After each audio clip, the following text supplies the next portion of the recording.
Hi everyone and welcome back to the FPL Family YouTube channel. I'm Sam, and in the summer I did a series of videos about new managers at their clubs and what that might mean in terms of the FPL assets that we would want to invest in. Here I am again making another video on a new manager, again at Spurs. This time, however, it has not taken a ridiculous number of days for Spurs to decide on their new manager, and finally they've been quick in appointing the manager that they appeared to want during the course of the summer.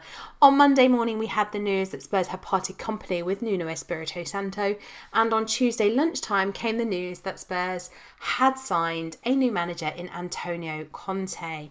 Now, of course, that will mean all kinds of things for us as FPL managers. Obviously, as a Spurs fan, first and foremost, I've got to be honest, I was a little bit sad about the Nuno thing. I think he was the wrong man to be appointed at the time. He was just a safe pair of holding hands, effectively. They wanted Antonio Conte. That was quite clear that he was the manager they wanted. And in his statements and his conversations yesterday, he was talking about how actually he wasn't ready to take on a new managerial role at that point, but he is now.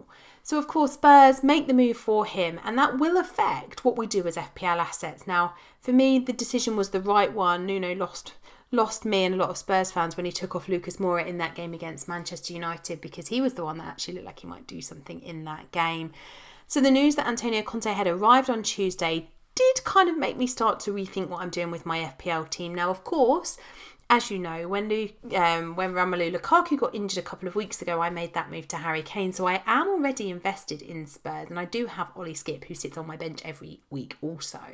But I am now looking at my team thinking, am I invested in the right Spurs player? Do I want to be invested in the right Spurs player? And of course, I've had a lot of DMs. I've had a lot of questions over the course of this week about Spurs. So I thought I'd just sit down and give you my thoughts on Spurs and on what we should be doing with Spurs assets now, if we should be investing in them.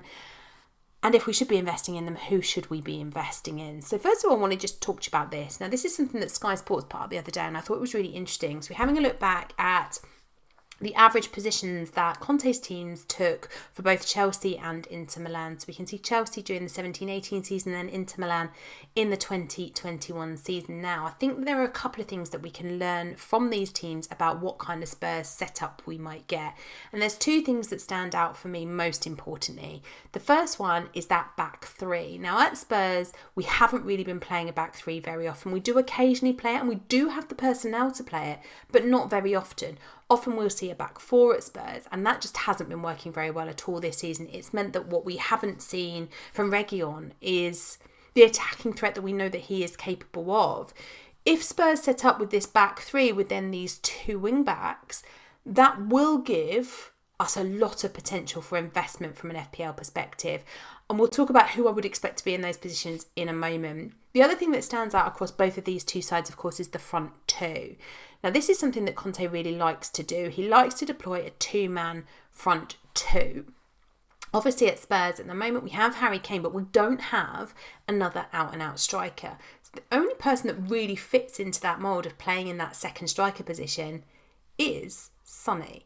Now, if Son at 10.2 million is going to play out of position alongside Harry Kane up top, because he isn't going to be required to be dropping deeper, because Spurs are going to be playing more attacking football, that makes him a really, really attractive option. Now, we've seen Conte deploy this system multiple times over the years. In fact, in all of his managements, there's very rarely a time when you don't see two up front.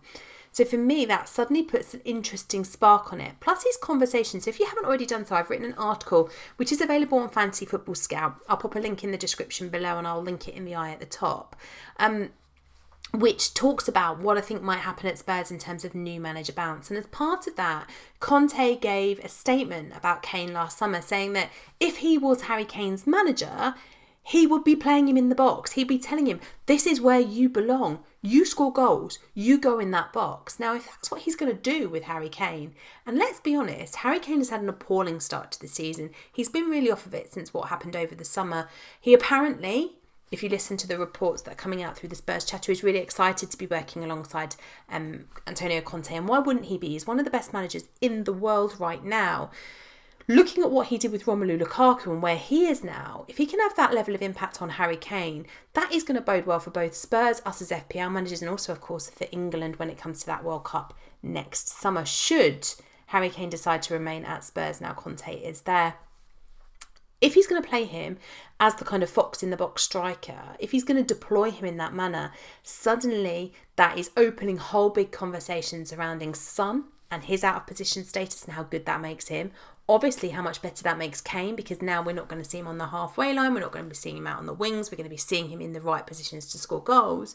But more importantly, it's also going to open up a whole new category of players, which as FPL managers right now, we have been ignoring. We've been prioritising bringing in the Manchester City defence, of course. We've been prioritising the Chelsea defence, of course.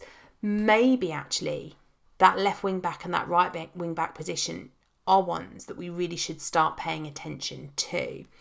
What we do notice slightly differently across the Chelsea team and across the Inter Milan team is what happens with those players in the centre then. So we see the 5, we see the 2, the 3 is slightly changeable. And I actually think that those are the 3 positions that are most difficult to call when you look at Spurs. And I'm going to show you a couple of maps that I've borrowed from elsewhere, which might explain better why I think those positions are the most risky. So what you'll see when you're looking generally at Spurs maps and what people are predicting Antonio Conte might do with Spurs is set up with the back 5. So we'll see Reguilon, we'll see Emerson Royal as those attacking wing backs.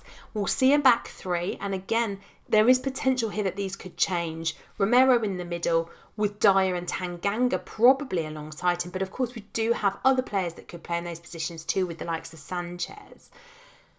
We obviously then see Kane and Son up top, but it's those 3 midfield slots that actually cause the most drama, if you like. And they're the ones that potentially could change depending upon what system Conte wants to deploy and depending upon what he sees from these guys in attack. Højbjerg I'd be expecting to see as that middle guy. He is obviously, in my mind, when eventually Hugo Lloris leaves the club, it is Højbjerg who should be the captain of Spurs. He is so important to the way that we play, and his arrival, since he's arrived, has just been incredible for us. So Højbjerg will be there, and then the other 2 are changeable. So in this diagram here, we've obviously got Lo Celso and Ndombele. Now, Ndombele and Conte together is either going to be brilliant or dreadful. I can't see it going anywhere in between. He is either going to turn Ndombele into absolute world class, or Ndombele's got to get in a strop and they're not going to get on at all. I just can't see it being anything different to that. And then we've got Gio in this one as well. Now, in my mind, again, Gio's position is interchangeable. This system, if we play this, means leaving out Lucas Moura. Now, right now, in my mind, and in the mind of a lot of Spurs fans that I'm talking to, Lucas Moura is the best attacking player that we've currently got in terms of the way that he's playing, his commitment to the game. Obviously, Son is what he is, but he's lacking a little bit at the moment without the Kane partnership that we knew and loved so much last season. So this is one structure that people have set out. But then there's another one that looks very similar. You can see the back 5 are the same, except Romero and Eric Dyer switching positions in this one. I think we're more likely to see Romero playing in the middle, but it could be this way also. With Reguilon and Emerson then still taking those wing-back positions. But this time around, we do see something slightly different up top. Now, this could mean Son and Lucas Moura alternating over the course of the game who is where. And it could be that Son is up with Kane for some of it, that Moura is up with Kane for some of it, and that the other one drops and fills in that kind of slightly more attacking midfield role behind those front 2. This one also sees Skip keeping his position over Ndombele. So those positions, I think, are the ones that have the most potential for risk. So at the moment, if you want to invest in Spurs, my view is that you do it in the obvious ways. I don't think you have to be too clever here with how you invest in Tottenham if you want to go there. Now, obviously, the Spurs run of fixtures, and I should have put this on the graphic because the run of fixtures is lovely. Obviously, they have Everton next in game week 11. So that's the one that we have coming up. And Everton, sorry, Toffees fans, but Everton will really pour against Wolves, and I can see some new manager bounce coming against them. Obviously, Spurs also playing in the conference on Thursday evening. That will have an impact potentially on what we see from Spurs over the next couple of days. And obviously we're waiting on work permits for Conte. So when will he be in the dugout? Will it be for that conference game? I am expecting it to be, or will it be for Everton at the weekend? Either way, it's going to be a big game for us against Everton at the weekend. I think he will play it safe with the system that he knows, but also play it safe with the system that we know. So it will, I think, involve Lucas Moura and Skip, or maybe Lucas Moura and Ndombele. I think it will be those two that make it. And I think we will see Kane and Son, and I think we'll see the back five as we have displayed there. And it could be really good news for us looking to invest cheaply in the Spurs defence. We're going to probably see Dyer and Tanganga. There is potential there for Sanchez, but I think it will be those two. So if you do want to go in for a cheap Spurs defensive option, that is possible. You can do that. But I think you might regret it, because what we'll see is those back three doing the defensive work with the help of the defensive midfielders sitting in front of them.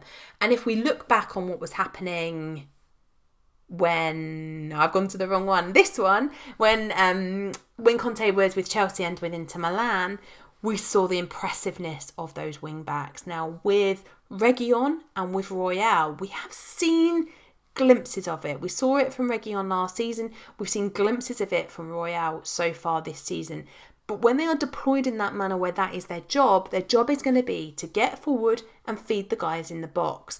And they know that they're going to have the cover there behind them with those three centre-backs, effectively. A centre-back, a right centre-back and a left centre-back. They are going to be covered behind them.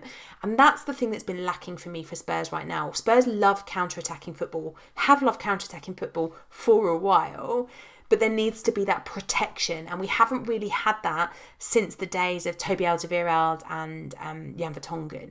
Since they've left and we've lost Ndombele in the middle, and we had that real structure of security, we've lost that attack, but I don't need to get back. I can get back, but it's not the issue if I don't, because somebody's there sweeping it and covering it up in the way that maybe Liverpool have. If Trent and Robbo go, there's covering behind with the likes of Van Dijk, who's protecting what they're doing. So I think for me, this is a perfect opportunity if you are looking for a way to differentiate your team, to go with Reguilon, to go slightly cheaper and go with Emerson Royale. I don't think Matt Doherty is going to get his... He could. It's possible that Matt Doherty comes back into the side. I don't think so. I really don't think that he's going to come in and replace one of those two. I suspect that Conte will go with what we know and trust, and that's Reguilon and Royale. I think Doherty has a long way to go, both in terms of his fitness, obviously he's been injured, and working his way back into that team and that unit. So if I was going to go early on Spurs in the defence, I would go with one of those two. My personal opinion, though, is just wait. I think we have this game against Everton, and then of course we have the international break. Over international break, we are going to have players away on international duty. Also obviously have the conference coming up, as I mentioned, on Thursday evening. So in my mind, one of my transfers over international break will be, once I've seen 2 games with Antonio Conte's system in the conference and then again against Everton in game week 11, will be to invest in either Royale or Reguilon. I have the money for either or because I'm going to be doing a downgrade in my midfield this week. And that will give me the space and the opportunity to go with one of those two and upgrade Semedo finally.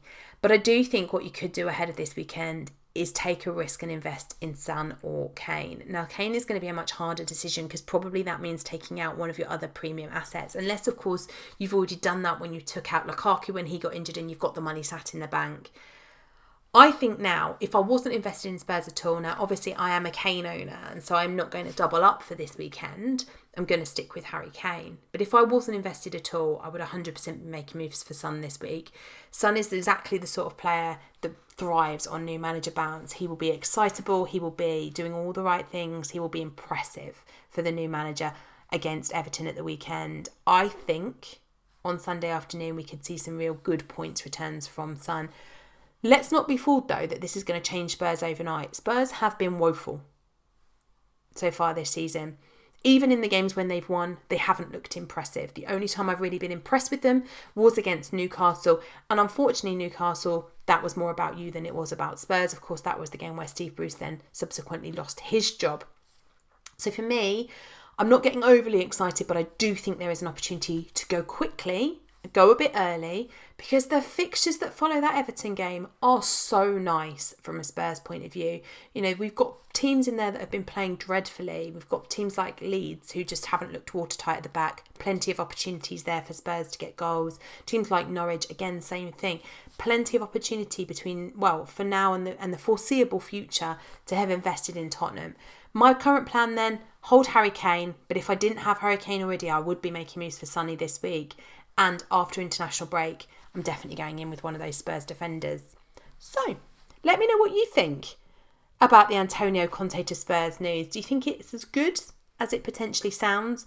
I'm a little bit once bitten, twice shy with Spurs. I am excited for a new era under Conte, which I never really was under Nuno. I always felt Nuno had been given the job as basically a holding page until something better came along.